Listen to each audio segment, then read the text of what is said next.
Hey guys, this is Ryan Boundless. I'm back here with another podcast on today's topic is going to be about, I guess, life in Japan, and we're going to talk a little bit about Japanese people and Japanese women, but we're going to get a different perspective than mine. I have a guest here today. His name is Ben. He's lived in Japan for 4 years, and I've been in touch with him for a couple of years. And I have a large network of veteran foreigners who live here in Japan. I've met up with some of them. Some of them I have not actually met in person yet, but have been talking to for a couple of years on our private social media accounts. And what might surprise you guys is that when Western veteran foreigners who live here in Japan talk to me in private, our negative ideas and our negative feelings about Japan are quite aligned with each other. I mean, it's just that, a lot of these people have professional jobs in Japan, and unlike me, they are not in a position to really speak up about how they really feel about living in Japan, and that's fine. I completely respect their anonymity and their, the position they're in. Your job is your livelihood. But the fact is that there are a lot of negative aspects in terms of living as a foreigner in Japan.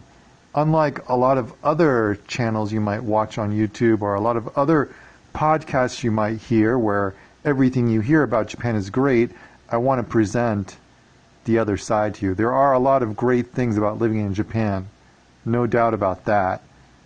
But I'm sick of these channels and these J-vloggers just to get views, just to let you hear what you want to hear. I'm tired of them not telling the 100% truth, the whole story. So anyways, today I'm going to talk to Ben. I'm going to ask him some questions, get his perspective, and react to some of the things he says. All right, Ben, so first what I want to ask you is, what is your general impression of Japanese people? Well, Japanese people hide themselves from what's real. And what I mean by that is that they're fake people. You'll never get a true response from them. They portray themselves as being super polite. However, they're incredibly fake.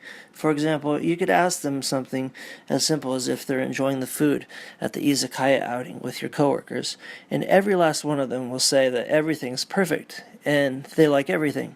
But in reality, they're being fake and lying to you, so as to themselves and everyone else. Now try and imagine the same situation but in a different scenario, like out on a date. So you're desperately trying to learn about this Japanese girl and asking her all the questions imaginable. Now, if you didn't know any better, you'd think she was being honest, polite, and sincere. However, newsflash, she's not being real with you, nor will she ever. So she's simply following the steps as outlined in her black Japanese book of deceit to fool you into thinking that you're actually achieving something positive, like getting to know her. Japanese people don't want to open themselves, especially if your facial features don't match that of a Japanese person. You can fucking forget it. Bottom line, making friends with the Japanese is one thing. You can feel like you're best friends, but they will drop you out of their life faster than you can say weeaboo. I swear to fucking God, how much each of you cherish each other's friendship is totally fucking different. Now imagine trying to meet a Japanese and creating a relationship with them into something stronger, meaningful, and lifelong lasting. Good fucking luck with that. Wow, Ben, thank you. Thank you for that very clarifying moment. You obviously feel very passionate about the level of deceit and fakeness among Japanese people. And I don't disagree with you. I see it every day. I experience it every day, all the time. To me, it kind of seems like it serves as a social buffer. I think that the concept behind it is, first of all, we want to preserve social harmony, and in order to do that, we have to appear that we're always happy, always satisfied in a group situation. So yeah, there definitely is a huge barrier between, outside what you see, how you see them acting, and then inside how they really feel. And that was one thing that was really tough for me when I first came to Japan, because I wasn't used to that. I didn't know what that was all about. Now, it's not just Japanese people that are fake, right? I mean, Americans can be really fake as well. But the thing is, we know when they're being fake, us Westerners, right? But it is, I would agree, it's much more deceitful the way that the Japanese people do it, because you really believe when you're interacting with them that you're hearing something sincere, that you're hearing their genuine feelings. I've had students before say, "Oh, you're such a good teacher. I really enjoyed your lesson." But then later they'll make a complaint against me to my manager. I've experienced that before. So, I mean, it took a long time to slowly understand and be able to recognize that very subtle kind of fakeness and lying. And it's usually wrapped up in a compliment. So yeah, that is extremely frustrating. I remember one time, this was when I first got to Japan, and I had my first Japanese girlfriend. I wanted to study Japanese at a Japanese language school, and I had just started working, so I hadn't gotten my first paycheck yet. So anyways, to pay for the first part of the course, I needed about $300. And I asked her if she could lend me $300. And she said, "Oh, what do you need it for?" And I said, "Well, I want to start studying Japanese." And by the way, this is a completely offshoot, which I can talk about in a different podcast, but I think her ulterior motive was for me to not learn Japanese. She did not want me to speak Japanese. She only wanted me speaking English. So anyways, I told her that I wanted to start studying Japanese, and I kind of sensed a resistive attitude. But then she smiled and she said, "Okay, I'll lend you the money. It's okay. I mean, I don't have much money, but yeah, I'll give it to you. I want you to study Japanese." So the day came where I had to actually pay for the course, and I remember we met at a train station. I was getting off one train, so she was on the platform there waiting for me. And since she was lending me the money, I bought her some roses. So the train arrived at the station. I got off at the platform, and there she was waiting for me. And I handed her the roses, and she just had this sullen look on her face. And then she just shoved the money into my hand, and she said, "Here you go." And I was like, what's wrong? And she's like, "Well, I really don't have this money to give to you. I almost have nothing in my bank account." So, I mean, that was really disheartening. I mean, I wish she had just told me that up front instead of smiling and saying everything was okay. But that's kind of the first memory I have of somebody really being fake to me, and that was my own girlfriend. And then you get it a lot just among your acquaintances, your coworkers, the people you deal with on a day-to-day basis, even though you don't even have an intimate relationship. So yeah, it's very difficult when you come here to Japan to be able to understand this kind of complex social maze, and how to navigate it, and really how to understand and perceive when people are being genuine and when they're not being genuine. It takes a long time to learn that. All right, Ben, my next question for you is, do you think it's easy to make friends with Japanese people? You can probably guess what the answer to this question is after listening to my previous question, which the answer is hell fucking no. At least anything meaningful, which that is what most normal people would want. I've heard and read stories online from other long-term expats in Japan that when you meet a Japanese person, if you want to make plans with them, they'll put you in their calendar, which is usually booked a month out. Don't get me wrong, Japanese people are kind, funny, and friendly, but it's all a front trying to get past their exterior. It's like me trying to get a girlfriend. Ain't gonna fucking happen. There are some foreigners in Japan who have married with Japanese, and if you look at the statistics on divorce in Japan, the divorce involving foreigners is higher than the divorce rate between Japanese.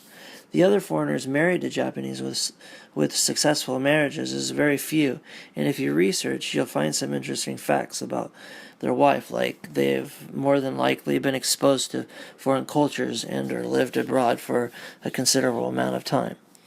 Also, foreigners will have a higher success rate with Japanese who've gone abroad for a long time compared to those who have little to no knowledge of outside Japan, which most people in Japan have never left their country, and that's why they stare at us like we're fucking space aliens who just descended the mothership. Alright, so to answer Ryan's question, are Japanese people easy to make friends with? Fuck no, because real friends aren't fake. Yeah, Ben, I agree with you in the fact that it is difficult. I have found it to be very difficult to make real friends in Japan, like real friends, like somebody you can call up in the middle of the night and talk to about your problems, or, you know, not this fake bullshit where it's like, hey bro, can you meet up? Like, hey bro, let's hang out. And they're like, okay, I can meet you 2 weeks from now on a Friday at 10 o'clock from 10 to 11. Like, that's, you know, you get that so much in Japan, right? But that's not what a real friend is. A real friend is somebody you hit up and you're like, hey bro, let's hang out. And they're like, yeah. And you go and you hang out. And it's like, they don't schedule you as an appointment. So yeah, finding real friends that I could just hang out with, feel comfortable with, call up anytime. You know, somebody I've been in contact with for over 5 years, pretty much non-existent. I mean, I think I've had maybe one or two of those kinds of friends. But yeah, it is very difficult to make what I consider a real friend here in Japan. As for women, I've found it actually really easy to have casual girlfriends. You know, have a fun girl for a night or 2 weeks or whatever. But I do find that it is difficult for it to get more serious. And that's my take on that, is that usually the girls are just kind of immature.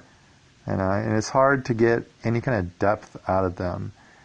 You know, it varies from person to person. And of course, I'm stereotyping. You know, I've been in Japan for 18 years now, and I've only had 2 relationships with Japanese women that were deep on any level. So, now you were mentioning that relationships between foreigners and Japanese don't last as long as relationships between 2 Japanese people.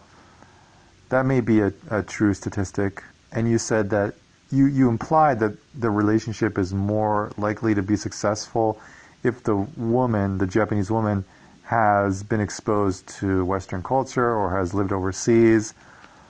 But I can say that in my own particular case, first of all, when if I'm looking for a Japanese girlfriend, I prefer a girl who hasn't been exposed to Western culture or the West at all. Preferably she hasn't been to America or overseas, and she cannot speak English. That is the kind of Japanese girl that I prefer. I don't know why, but I just feel more comfortable communicating with Japanese people in Japanese. I get frustrated when I communicate with them in English.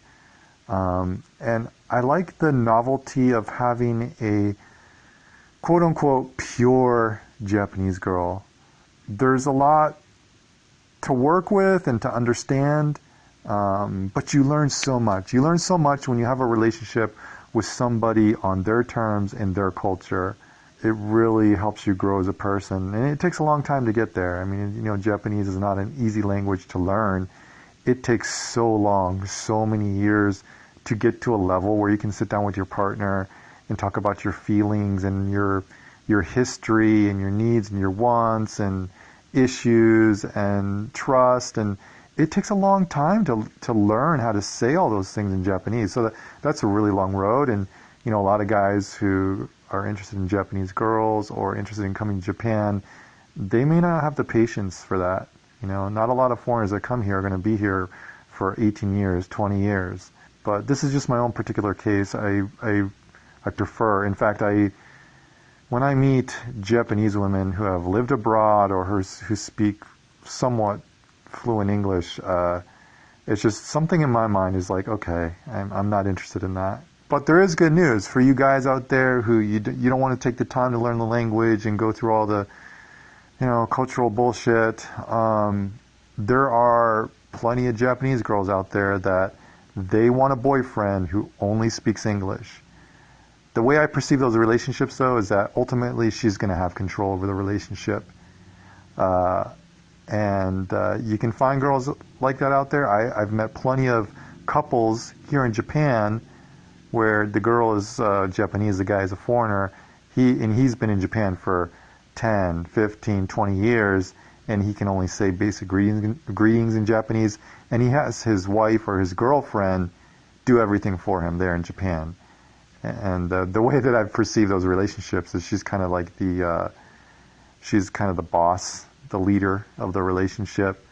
And, I'm not judging. Some guys are perfectly okay with that, and they live in their little bubble where all their friends and, their friends and their wife all speak English to him, and, he's happy and living in his little bubble. And, I'm not judging. He's happy. And honestly, to be an advocate of guys like that, now that I'm in my older age, I don't know that I have it in me to go to another country and go through the years and years and the struggle and the pain that it takes to learn a woman's culture and her language. That is a lot of work.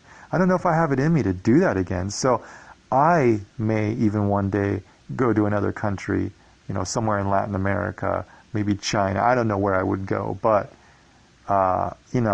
I might be at a point where I would be okay just, having her communicate with me in English and having the relationship through English that way. So, yeah, I'm not judging those guys at all. But when it comes to Japan, since I did come there when I was young and I did learn the language and I've gone through all the struggles of learning the culture and having a relationship with a Japanese woman the Japanese way, that is the way that I prefer it now in Japan.